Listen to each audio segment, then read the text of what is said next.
sahabat dolan semua, kembali lagi ke channel YouTube kita Dolancah bersama saya Arif dan Kalista.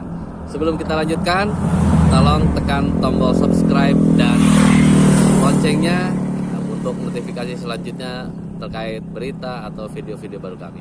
Dukung kami ya. Hari ini kita lagi perjalanan ke Gunung Puntang, sebuah gunung dengan wisata sejarah yang ada di Kota Bandung di wilayah selatan. Saksikan. Terima kasih. Assalamualaikum. Nah, perjalanan dilanjutkan ke arah Banjaran dan ambil jalur ke Pangalengan. Nanti ada pelang teruskan wisata Taman Bougainville. Teman-teman belok ke Taman Wisata Bougainville dan dipastikan isi bensin dulu karena di atas tidak ada pom bensin. Dalam perjalanan menuju Gunung Puntang, teman-teman dapat melihat suasana gunung yang megah dengan nama Gunung Megah. Juga kanan kirinya banyak sawah-sawah yang dapat memanjakan mata, menyehatkan mata. Teman-teman yang mau ke Gunung Puntang, tersedia juga villa-villa atau tempat penginapan yang tersedia di dekat area Gunung Puntang. Kalian bisa tinggal memilih.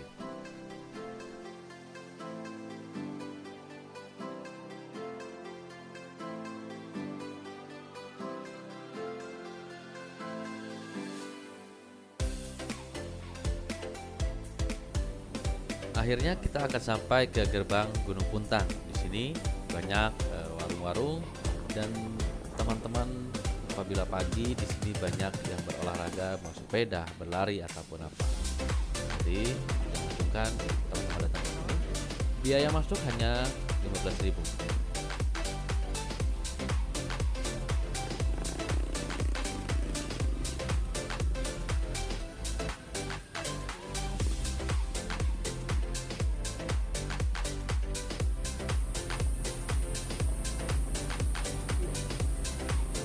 Ini jalan rusak dari dulu nggak pernah bagus-bagus.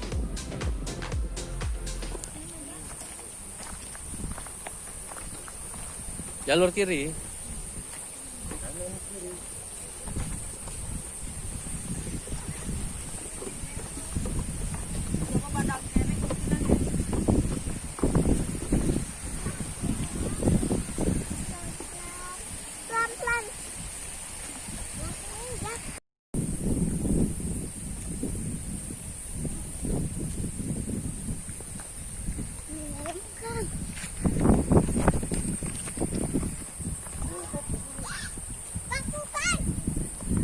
Butterfly, ya. Kita bertiga saat ini sedang berada di kawasan Gunung Puntang. Terakhir saya kesini udah kurang lebih sekitaran 9 tahun yang lalu, 6 tahun yang lalu. Nah, akhirnya kita coba-coba lagi. Kita akan coba mengeksplor Gunung Puntang sekarang. Sedikit cerita lah bahwa dulu itu Gunung Puntang ini adalah stasiun radio Malabar dan terbesar se Asia Tenggara, dibuat pada zaman kolonial Belanda. Kemudian akhirnya dihancurkan pada tahun 1946 atau 1943 lah, ketika Jepang datang. Kita lihat-lihat lagi ke bawah nanti ya. Sekarang destinasi wisata alam. Tapi juga dari dulu sebenarnya Gunung Puntang ini adalah teman-teman untuk pecinta alam yang suka naik ke Gunung Mega, ya dari Gunung Puntang ini salah satunya. Dulu waktu masih zaman dulu ini jarang sekali orang. Sekarang banyak sekali orang yang sudah bermain dengan alam. Tuh. Orang-orang senang bermain dengan. Pada akhirnya semua kembali ke alam. Karena alam yang membuat kita hidup dan menghidupi kita.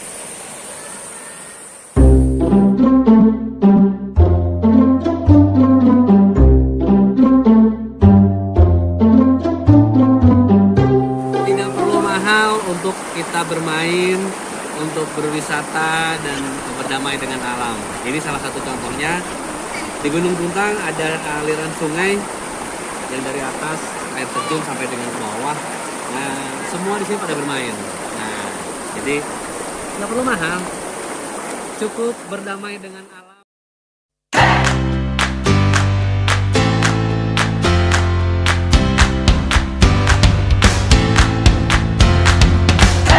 Bermain air barusan. Nah, saat ini bermain air tuh, air semua ya di belakang. Saat ini kita akan mencoba menjelajahi wisata sejarah dari Gunung Puntang, stasiun Radio Malabar. Kita kan, ini agak perjalanan agak sulit. Mendaki kemana kak? Mendaki ke gunung. Karena kita mencoba untuk mengambil jalan pintas, lumayan jalan agak belok-belok. Awas batu kak. Yuk kakak duluan. Hup. Ya. Di salah satu warung yang saya lagi makan, saya tertarik nih. Ada beberapa foto-foto dan memang juga ada bapak yang bisa menjelaskan terkait mengenai dulunya bagaimana Puntang ini sebagai stasiun radio Malabar yang terbesar se Asia Tenggara, bahkan mungkin dunia. Ini saya juga akan perlihatkan tuh foto-fotonya yang memang benar-benar masih zaman dulu banget. Entah bapak ini dapatnya dari mana, menarik sekali tuh. Jadi buat teman-teman yang ingin melihat zaman dulu, ini megahnya Gunung Puntang dulu, bangunan sejarah tuh, dengan alat-alatnya yang dari Jerman, yang dibuat oleh orang Indonesia lokal, macam-macam.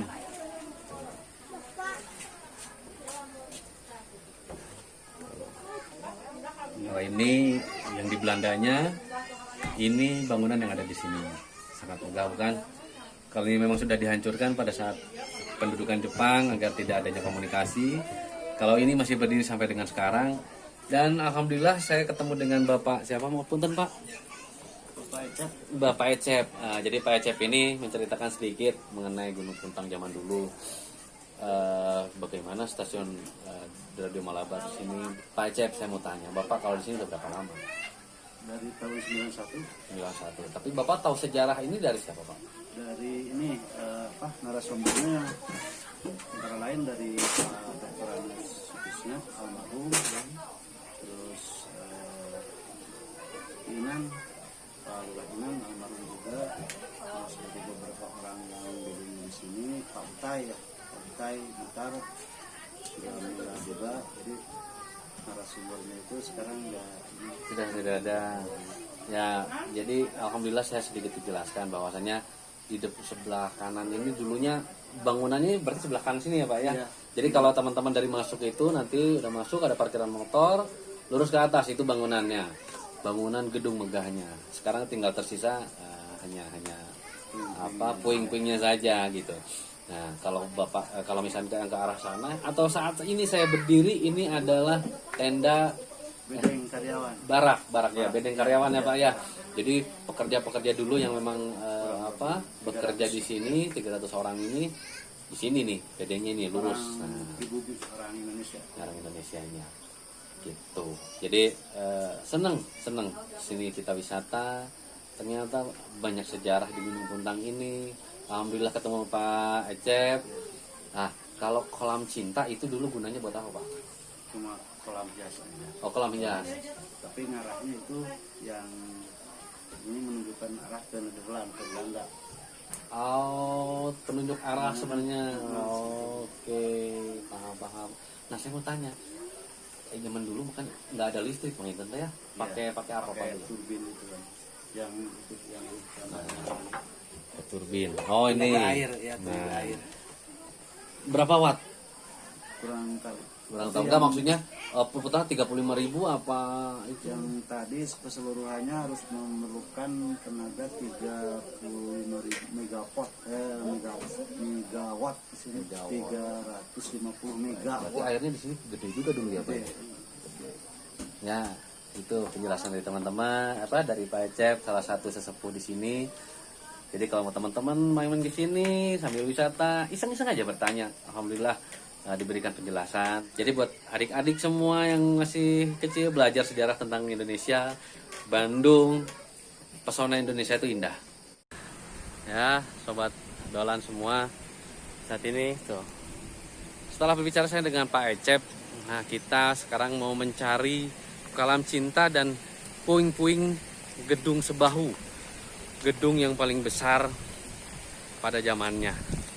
Nah, lumayan agak jauh dari tadi warung. Bukan jauh sih, nggak jauh sebenarnya, dekat. Naik ke atas sedikit. Nah, inilah bentuknya. Alhamdulillah kita sudah nemuin. Kita lihat ya, yang dinamakan kolam cinta.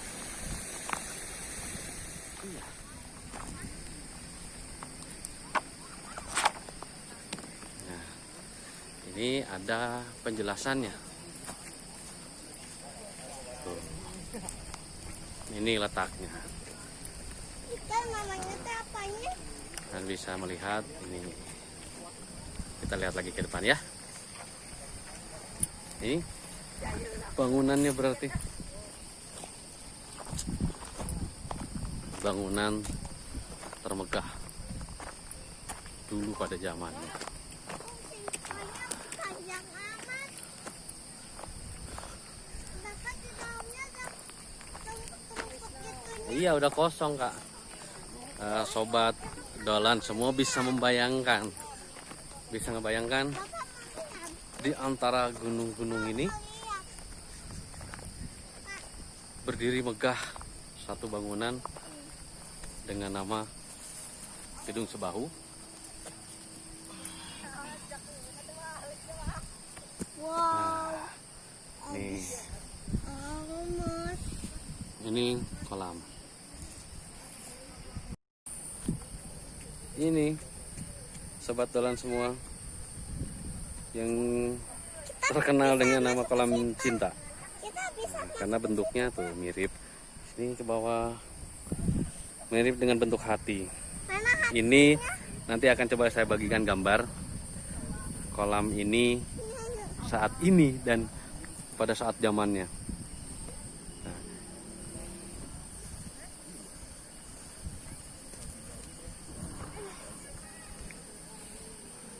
Informasi yang didapat, kolam ini membentuk satu tanda panah di depan ini, membentuk tanda panah di ujung situ, mengatakan bahwa ini arahnya ke Nederland. Nah, Nederland, ke Belanda. Nah, yang satu lagi ini, nah, tepat yang teman-teman lihat, inilah bangunan megah yang dulu dinamakan Gedung Sebahu, stasiun radio Malabar, gedung yang paling besar. Saat ini tinggal puing-puing saja, berdiri di antara gunung-gunung.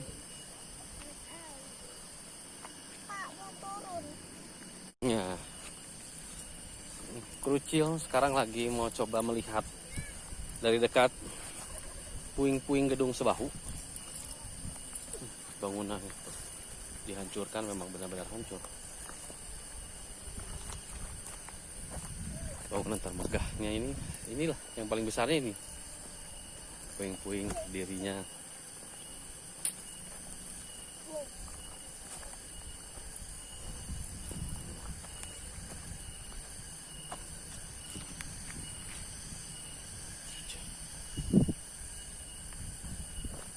Kita ambil spot-spot foto ya.